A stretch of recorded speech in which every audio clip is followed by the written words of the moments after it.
Shalom semuanya. Wah, apa kabarnya malam hari ini? Wah, pasti sangat luar biasa. Oke, Amin di dalam pada Tuhan. kesempatan malam hari ini saya diberi kesempatan oleh tim Effort Generation untuk menyampaikan sebuah kebenaran firman Tuhan yang bertemakan tentang love God and love people. Oke, kita nggak usah panjang-panjang, langsung aja kita buka Alkitab kita di dalam Matius 22 ayat yang ke-37 sampai yang ke-39. Mungkin ayat ini sudah nggak asing lagi bagi kita semua, bagi terutama kita nih. Wah, pastinya nggak asing lagi nih dengan ayat ini. Dengan ayat ini Tuhan memberitahukan tentang apa yang harus kita lakukan, apa yang terpenting dalam kehidupan kita. Sebab itu kita malam hari ini mau belajar bersama-sama tentang firman Tuhan pada malam hari ini. Amin. Sekali lagi di dalam Matius pasal 22 ayat yang ke 37 sampai 39. Membacakannya. Matius 23 ayat yang ke-37 sampai yang ke-39. Begini bunyi firman Tuhan. Jawab Yesus kepadanya, kasihilah Tuhan Allahmu dengan segenap hatimu dan dengan segenap jiwamu dan dengan segenap akal budimu. Itulah hukum yang terutama dan yang pertama. Dan hukum yang kedua sama dengan itu, ialah kasihlah sesama manusia seperti dirimu sendiri. Amin. Nah, dalam ayat ini Tuhan menekankan Yesus, terutama Yesus mengajarkan ada seorang Farisi yang mendengar Yesus dan membuat orang sadar bungkam, di mana Yesus mengatakan bahwa hukum yang terutama di dalam hukum Taurat adalah yaitu yang pertama, kasihlah Tuhan Allahmu, dan yang kedua yaitu kasihlah sesama manusia. Kita nggak asing lagi dengan ayat ini, amin. Nah, pada hari ini saya diberi kesempatan, maka dari sebab itu kita mau belajar bersama-sama tentang bagaimana mengasihi Allah dan juga bagaimana mengasihi sesama. Seringkali kita mendengar tentang kalau berbicara kasih, tentunya bagaimana berbicara kasih kepada Allah, kemudian berbicara kasih tetap kepada sesama manusia kita. Tetapi yang selalu menjadi pertanyaan yang di dalam hidup kita adalah bagaimana sih cara kita mengasihi Allah dan sesama kita?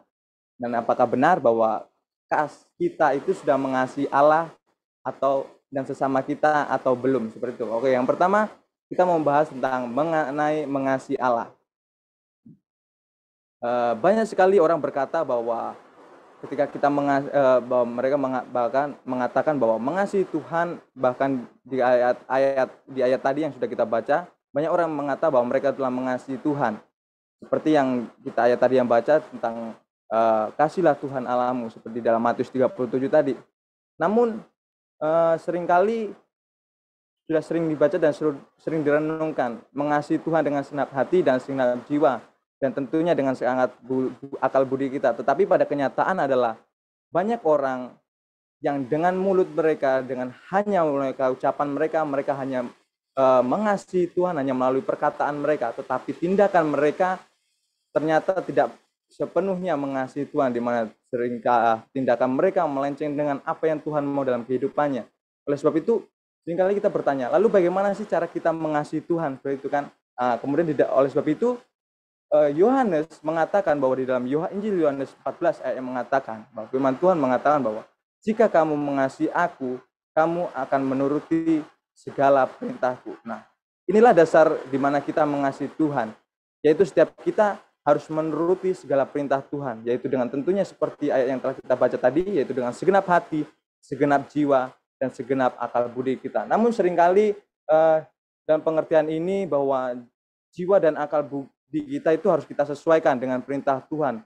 Bukan perintah Tuhan yang harus disesuaikan dengan hati kita, hidup kita. Seringkali kita menganggap bahwa perintah Tuhan, firman Tuhan seringkali pas banget dalam hidup kita gitu kan. Seringkali kita mengatakan bahwa perintah Tuhan itu ya sesuai dengan apa dalam hidup saya gitu kan. Padahal sebenarnya perintah Tuhan itu yang harus kita sesuaikan dalam hidup kita, bukan firman Tuhan yang menyesuaikan hidup kita, tapi kita yang menyesuaikan dengan perintah Tuhan. Oleh sebab itu, ada sebuah timbul pertanyaan.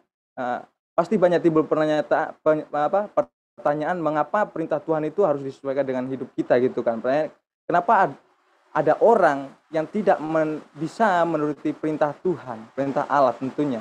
Apalagi masa-masa sekarang ini kan, masa-masa COVID ini seringkali kita dihanyutkan oleh berbagai hal, berbagai macam kegiatan, mungkin kesibukan kita di rumah kita masing-masing seperti itu kan, dengan kenyamanan kita masing-masing. Oleh sebab itu, kenapa orang tidak bisa menuruti perintah Allah? yang saya tangkap adalah yaitu bahwa setiap kita menganggap firman Tuhan itu adalah hanya sebagai undangan, bukan sebagai suatu perintah. Kita tahu sendiri kalau kita umpamakan sebuah undangan. Nah, undangan. Kita tahu kalau kita kalau seumpamanya siapa nih ya? Kalau Abir nih, nah, Abir nih dikasih tiba-tiba ada orang datang nih ngasih undangan gitu kan. Nah, ya mungkin Abir orangnya kenal undangan pernikahan gitu kan. Nah, Abir di sini bisa saja dia datang ke undangan tersebut, ke acara undangan tersebut, ataupun juga tidak datang, pastinya gitu kan. Itu kan terserah kita gitu kan. Tetapi firman Tuhan tidak seperti itu. Firman Tuhan, perintah Tuhan harus kita lakukan, bukan sebagai undangan. Artinya kita nggak ada kompromi. Ketika kita melakukan perintah Tuhan, kita nggak ada kompromi. Kita nggak bisa menolak apa yang Tuhan mau dalam hidup kita. Ketika Tuhan mengatakan A, artinya kita harus melakukan A, ya A tersebut yang harus kita lakukan. Begitu juga kita contoh seorang tentara. Ketika seorang tentara, seorang prajurit diberi perintah oleh komandonya, ketika mereka suruh maju, nggak ada prajurit yang namanya prajurit itu kalau komandonya suruh maju dia mundur. Pasti dia tetap maju. Begitupun dengan kita. Kita harus menganggap bahwa perintah Tuhan itu bukan hanya sebagai undangan, bukan sebagai undangan yang dimana kita bisa kompromi, kita bisa melakukannya ataupun tidak melakukannya. Tetapi kita ya harus melakukannya. Karena itu yang dikehendaki Tuhan dalam hidup kita. Oleh sebab itu, dan juga ketika Tuhan memerintahkan kepada kita, kita nggak bisa nih, contohnya nih, kayak seumpama kita disuruh orang di sekitar kita gitu kan, maaf, saya nggak bisa melakukannya. Seumpama kita disuruh pergi ke warung oleh orang tua kita gitu kan, seumpamanya nih. Nah, kita pasti ada dua kemungkinan yang kita ambil tentunya. Yang pertama, kita ambil pastinya kita melakukannya. Yang kedua, aduh sorry bu, sama ibu kita atau orang tua kita kan, sorry ma nggak bisa nih, sorry nggak bisa ma gitu kan. Pasti banyak alasan, apalagi kalau malas gitu kan, pasti banyak alasan. Tetapi nggak seperti dengan firman Tuhan. Ketika kita menginginkan bahwa firman Tuhan itu harus disesuaikan dengan pola hidup kita, pola pikir kita, sesuai dengan keadaan kita. Atau firman Tuhan itu hanya dianggap suatu yang boleh dilakukan dan boleh untuk tidak dilakukan, bukan seperti itu. Kalau kita melakukan seperti itu, kita seperti halnya seorang pemberontak akan perintah Tuhan. Ketika menginginkan firman Tuhan yang harus disesuaikan dengan pola pikir kita, sesuai dengan keadaan kita, ataupun firman Tuhan hanya dianggap sebagai suatu yang boleh dilakukan ataupun tidak dilakukan. Ya kita sama aja kayak memberontak perintah Tuhan ketika kita sudah mengenal akan Tuhan. Kita sudah menerima anugerah yang Tuhan berikan dalam hidup kita. Ketika tidak kita melakukannya, artinya kita memberontak akan Tuhan secara tidak langsung. Secara sederhananya kita memberontak akan Tuhan. Sedangkan kalau kita berbicara tentang perintah, artinya bahwa kita suka, seperti yang saya katakan tadi, bahwa kita suka atau tidak suka sesuai dengan pemikiran kita, pikiran kita atau bukan, atau sesuai dengan kehendak kita atau bukan. Kita harus tetap berkata, ya Tuhan, aku mau taat karena firman-Mu. Karena itu yang memerdekakan hidupku. Nggak ada kata kompromi seperti saya yang katakan tadi. Nggak ada kata kompromi ketika Tuhan sudah berfirman kepada hidup kita. Ketika kita mau melakukan perintah Tuhan. Ketika Tuhan memberi perintah dalam hidup kita. Nggak ada kata kompromi dalam hidup kita. Ketika kita percaya bahwa Tuhan itu baik, seharusnya kita juga percaya bahwa Tuhan melakukan segala sesuatu untuk kebaikan kita. Nggak ada perintah Tuhan yang bikin kita celaka. Perintah Tuhan selalu baik. Seperti saya lupa di mana, seperti seorang anak yang meminta roti nggak akan dikasih batu. Seperti anak yang ketika mengetuk, pasti Tuhan akan membukakannya. Nah, begitu juga dalam mengikuti perintah Tuhan. Nah, inilah yang membedakan apakah kita akan menjadi orang yang dimerdekakan atau orang yang dipenjarakan oleh keinginan diri kita sendiri. Yaitu apabila kita taat kepada firman Tuhan atau tidak. Tuhan tidak pernah mengundang kita untuk taat kepada firman-Nya. Tetapi Tuhan selalu memerintahkan kita untuk taat kepada firman-Nya. Tidak ada kata kompromi. Tidak ada mencoba-coba. Tidak ada yang namanya setengah-setengah ketika kita melakukan firman Tuhan. Kita melakukan apa yang Tuhan mau. Jika iya, katakan iya. Jika tidak, katakan tidak. Selain daripada itu berasal dari si jahat. Firman itu sangat tegas sekali mengatakan dalam hidup kita, menegur hidup kita. Ketika kita mau melakukan apa firman Tuhan, apa yang Tuhan kehendaki dalam kita, kita harus bilang, ya Tuhan. Nggak ada, oh nanti, seumpama nih, seumpama Tribowo, Tuhan memerintah, Bowo, kamu pergi keluar, kamu menginjil di luar. Wah, dengan secara tidak langsung gitu. Tapi Bowo langsung kompromi bilang, oh Tuhan, kamu kan mungkin baru beberapa bulan saya mengenal Engkau penuh, saya kembali dengan Engkau Tuhan, saya nggak bisa. Nggak ada. Kalau ketika kita mengasihi Tuhan, kita nggak ada kata kompromi, kita nggak ada menolak, nggak ada alasan, berbagai alasan apapun ketika Tuhan menyuruh kita untuk melakukan segala sesuatu. Oleh sebab itu, kita dituntut untuk mengasihi Tuhan dengan segenap hati, jiwa, dan akal budi kita. Yang artinya tidak ada tempat sekecil apapun yang bisa mencuri posisi kita, posisi Tuhan dalam hidup kita. Termasuk pasangan, orang tua, saudara, anak-anak, teman, atau bahkan uang, pekerjaan, dan jabatan, dan lainnya. Kita harus mengasihi Tuhan dengan sepenuhnya. Yang patut dipertanyakan pada saat ini, siapa yang paling engkau kasihi? Orang-orang di sekitarmu, ataukah Tuhan yang engkau kasihi? Jika engkau masih mengasihi, mengutamakan orang di sekitarmu yang engkau kasih, maka nggak ada bedanya engkau dengan orang-orang di sekitarmu. Orang-orang yang belum mengenal akan Allah, belum menerima kasih anugerah yang Tuhan berikan. Mengasihi Tuhan sepenuhnya itu dalam hidup kita membutuhkan suatu tindakan radikal. Dan ini dimana kita harus menekankan keinginan batin, keinginan daging kita. Mematikan keinginan daging kita untuk kita melakukan kehendak Allah.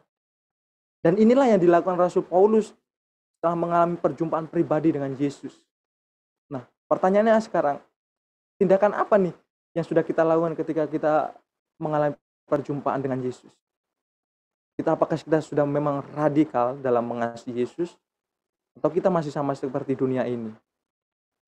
Dimana kalau kita melihat perjalanan Paulus, dia rela meninggalkan semua hal-hal berharga dalam hidupnya. Keluarga, pencapaian di masa lalunya, jabatan, juga nama baiknya.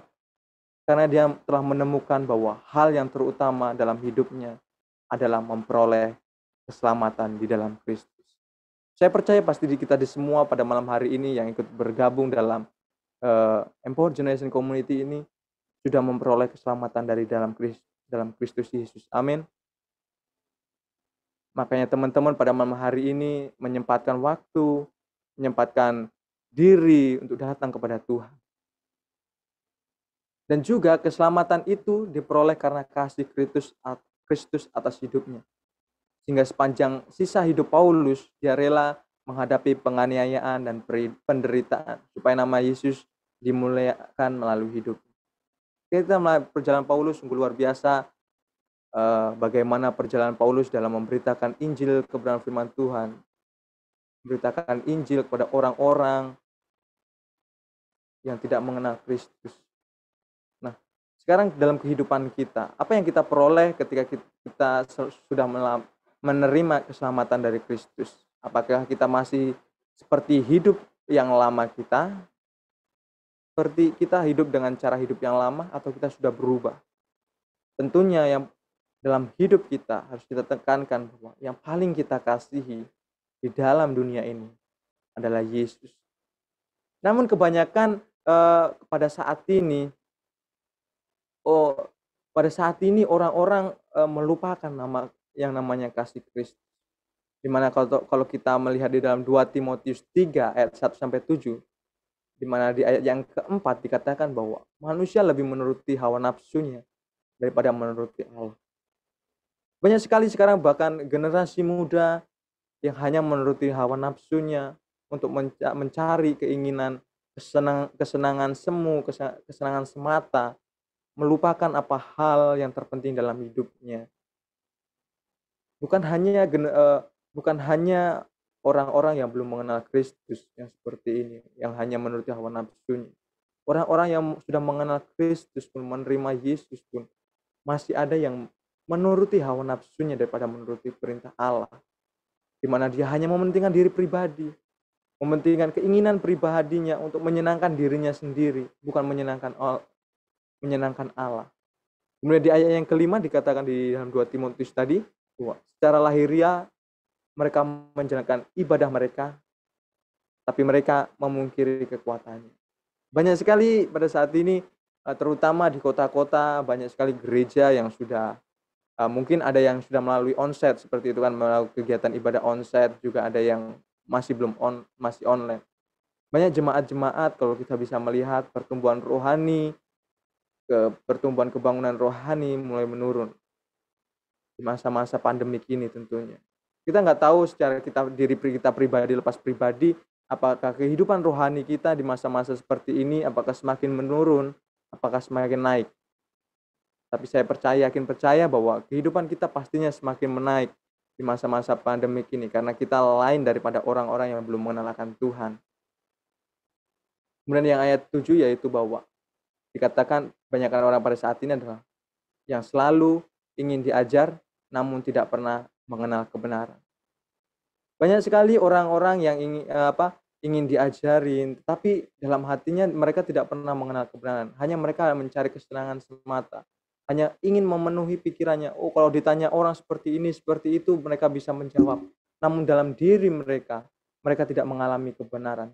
Mereka tidak mengalami keselamatan yang daripada Tuhan. Oleh sebab itu, mungkin banyak dari kita meragukan akan kasih Allah pada hari-hari ini dalam kehidupan kita. Mungkin kita pada saat ini mungkin ada yang sedang sakit, mengalami pergumulan, beban masalah. Saya tidak tahu apa yang terjadi dalam kehidupan setiap kita masing-masing pada hari ini. Tapi seringkali ketika orang-orang Kristen orang-orang Kristen ketika pergumulan, permasalahan, sakit penyakit terjadi dalam kehidupannya, menimpa hidupnya, seringkali mereka meragukan kasih Allah dalam hidup. Karena mereka meminta terus kepada Tuhan. Mungkin mereka sudah berdoa kepada Tuhan. Setiap hari berdoa, Tuhan, kalau yang sakit Tuhan berikan aku kesembuhan. Tuhan beri aku kekuatan kalau yang lemah. Tetapi Tuhan tidak menjawab pada waktu itu. Akhirnya mereka menjadi kecewa.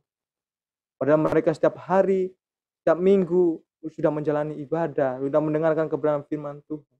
Tapi pertumbuhan rohaninya belum bertumbuh. Pengenalan akan Tuhan belum tumbuh dalam kehidupan mereka. Padahal hari ini apakah kita seperti itu, masih seperti itu?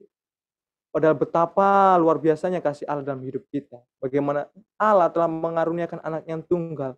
Supaya setiap kita hidup dalam kebenaran, diselamatkan. Yesus telah mati bagi kita di kayu salib. Untuk menebus dosa-dosa setiap kita. Oleh sebab itu malam hari ini kita sama-sama belajar untuk semakin hari hidup kita semakin mengasihi Allah. Namun bukan mengasihi dunia. Seperti orang-orang di dunia ini. Nah, yang kedua yaitu kita mau belajar tentang mengasihi sesama manusia. Sama seperti mengasihi Allah, seringkali kita berkata bahwa kepada orang lain bahwa aku mengasihi, tetapi ternyata kasih itu tidak dipancarkan dalam tindakannya. Sama seperti hubungan dengan seorang pacar sebagai contoh. Seringkali ketika bulan pertama ketika kita seorang menjalani hubungan, mereka berkata, "Aku mengasihi kamu." Wah, manis sekali gitu kan seperti kidung agung gitu kan. Wah, manis sekali pipimu merah bagaikan buah apel apa sebagainya dan sebagainya.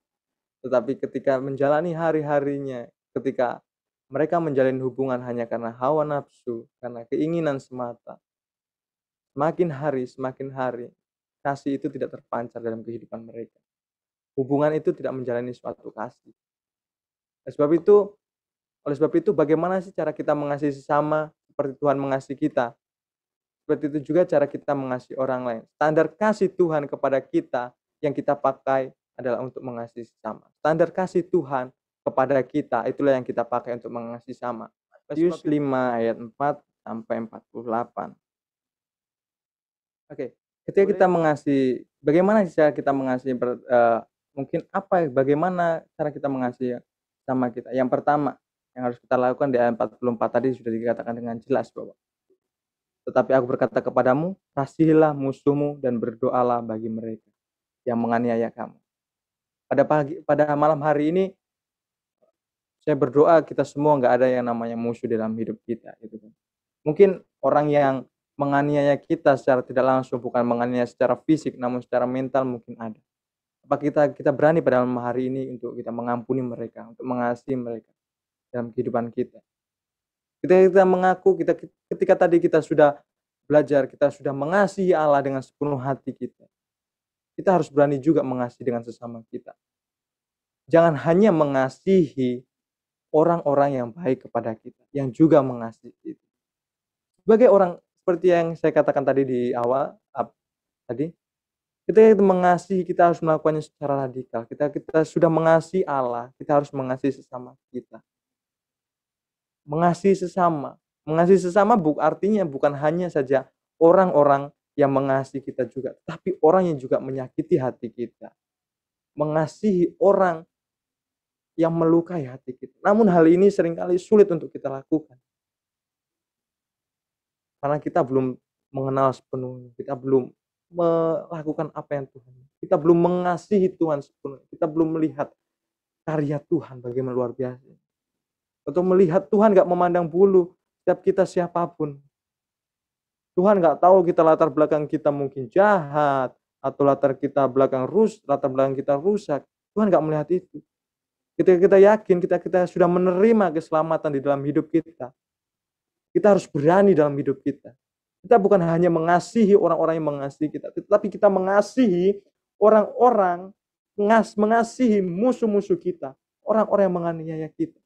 Kita harus berdoa mendoakan mereka, bukan mendoakan mereka agar mereka ditimpa kejahatan, menimpa musibah, tapi kita harus berdoa untuk mereka. Tuhan, bila keselamatan, bila pengampunan, kita harus memberikan pengampunan kepada mereka. Jangan sampai karena orang lain berbuat dosa kepada kita, melakukan kesalahan, melakukan pembulian, kita menjadi sakit hati, membuat diri kita semakin jauh pada Tuhan. Ketika kita sudah menerima keselamatan daripada Tuhan, kita harus melakukan apa yang Tuhan mau dalam hidup kita. Kita harus melakukan perintahnya Tuhan. Ketika Tuhan mengatakan kamu mengasihi dia, maka kita harus mengasihi dia. Kamu mengampuni orang yang bersalah kamu, yang berbuat dosa kepada kamu. Kita harus mengampuni dia. Gak ada kata kompromi dalam hidup kita. Mungkin kita susah melakukan seperti itu. Namun itulah yang Tuhan mau dalam hidup kita. Di mana kita harus mengasihi setiap musuh-musuh. Arti oleh sebab itu bisa dikatakan bahwa Tuhan tidak pernah memilih-milih dalam hal mengasihi Tuhan. Bukti nyatanya adalah bukti kasihnya nyatanya dalam hidup kita adalah di mana dia rela mati di kayu salib untuk menebus semua orang yang berdosa, terutama kita. Mungkin kita dulu sering jatuh dalam dosa. Mungkin dulu kita sering melakukan hal kejahatan. Namun yuk sama-sama kita membangun diri kita. Semakin hari kita semakin bertumbuh di dalam Tuhan. Semakin mengasihi Tuhan. Semakin mengasihi sesama kita. Kita bertumbuh dalam roh. Oleh sebab itu di ayat 48 dikatakan bahwa karena itu haruslah kamu sempurna. Seperti Bapamu yang di surga adalah sempurna. Artinya kasih kepada orang lain haruslah sempurna seperti Bapa di surga yang mengasihi kita dengan sempurna. Oleh sebab itu, mungkin kita timbul pertanyaan, apakah kasih yang sempurna itu? Apakah ketika kita menraktir teman kita waktu kekurangan, menraktir teman kita makan pada saat dia sedang kekurangan, atau mengobati teman kita yang lagi sakit, apakah menjaga orang lain yang dalam masa-masa pemulihan, atau mengajari orang sebelum ujian? Ya, itu bukti nyata dari kasih kita kepada orang lain. Tetapi apakah kasih itu sudah sempurna? Pertanyaannya. Jika kita melihat bahwa kasih yang sempurna adalah di mana Yesus rela mati di kayu salib untuk menebus hidup kita semua, orang-orang yang percaya dari dosa, melepaskan belenggu dari dosa. Tapi apakah semua orang sudah diselamatkan? Selalu ingatlah bahwa orang yang diselamatkan adalah orang-orang yang mengaku dari mulutnya bahwa Yesus adalah Tuhan dan Juru Selamat di dalam hidupnya. Oleh sebab itu di dalam Yohanes 13 ayat yang ke-34-35 mengatakan bahwa aku memberi perintah kepadamu, yaitu supaya kamu saling mengasihi sama seperti aku telah mengasihi kamu. Demikian pula kamu harus saling mengasihi. Dengan demikian semua orang akan tahu bahwa kamu adalah murid-muridku, yaitu di mana kamu saling mengasihi.